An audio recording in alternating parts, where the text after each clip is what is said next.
Hi, my name is Brigadier Sandwich Maker and I deal in rover parts. Most of that is true. We can all agree rovers are quite old cars and they need quite a bit of looking after these days, which means that you may be asking me for a part or two, such as a steering column, A rear light cluster, suspension leg, a starter motor, a cylinder head, or a steering wheel. Steering wheel. You get the picture, don't you? I don't really need to give you an example of every different type of car part there is, but just in case, I could provide you with a list. The easiest way of buying car parts is to collect them. But of course, I'm kind of in the middle of England, which is also known as the North, and Cornwall is about 400 miles away, and the top of Scotland is equally about 400 miles away. So sometimes people want things posted. So there are certain things I'm really not keen on posting. Yeah, these things. They are called bumpers. Yeah, Mustard, have you got a Rover 25 bumper in Trophy Blue? Yep. Can you send it to Spain? No, I'm afraid it just doesn't make sense to send one of these things through the post. Obviously a plastic bumper is easy to pick up, it's not heavy, it's maybe 4-5 kilos, something like that. So what's the problem? The problem is it's second hand, so it's worth £30, maybe 40. Some instances maybe 50, but not really anything more than that. And they are, without exception, big, much longer than a metre, and that means the postage usually about £35. And that's £35 without any kind of responsibility from the courier. So if it goes missing, somebody else is going to miss out. In my experience, that person is me. I once put an Astra G front bumper up for auction on eBay and it got as high as £10. And then I had to send it to Scotland. All fine because the postage was paid for by the buyer. At the time it was quite a bit cheaper, I think about £25. So I had £35 sent to me by this particular buyer and only £10 of that was mine. And then eBay took its cut of 10% of the whole lot. And then PayPal took their 6% as well.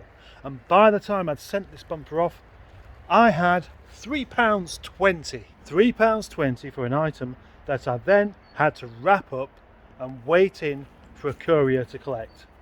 And that meant being in all day for a courier to possibly turn up, which of course means you can't be doing other things. And on that particular instance, this item took much longer to turn up than expected. So the chap was messaging me and saying, oh, could you find out what's happened to it? And I did do, and twice I had to do this. So my time was taken up yet again looking for an item that somebody else was delivering, and I was getting paid £3.20 for.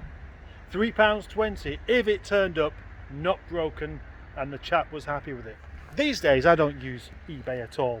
I was sick of their charges. 10% on everything. It's far too much, especially when it's 10% and postage charges as well.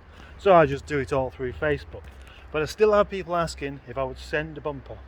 And the answer is always going to be no, I'm afraid not. I still have the same issue about having to be here all day, and sometimes I'm not. And many a time I've had a courier come to pick something up and they basically said, oh, there was nobody there when I was here. Got a bit angry then, didn't I? But it's happened. It's happened twice, claiming that there was nobody here. What it really means is they couldn't be bothered to look. So say I accept this and I'm paid the full amount for the item in question and then the postage as well, rightfully so.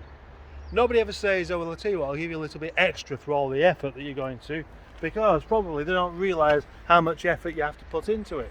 Doing your order and paying for it online and all this malarkey. And then of course you have all the hassle of having to wrap this particular item up.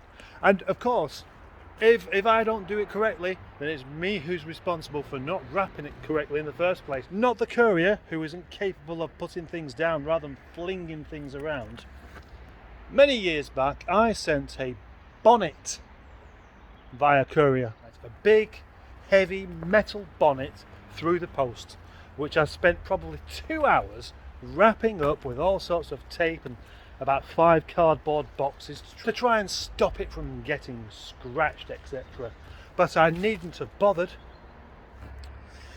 I don't know if it got scratched or not, but it certainly got dropped. You would imagine anybody picking a bonnet up would know if you drop it, it's probably going to bend. And that's exactly what happened.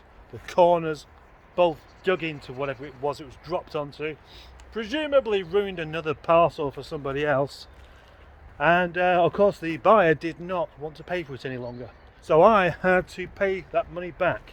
In the meantime, eBay's already taken its money and PayPal's already taken its money. And then this particular Yodel, that was it, Yodel.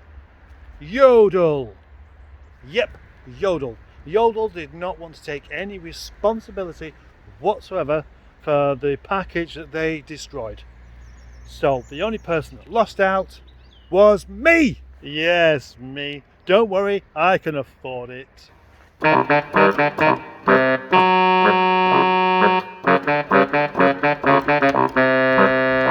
go to Yodel. Yodel's rubbish. I could have said that, but it didn't bother because it's annoying.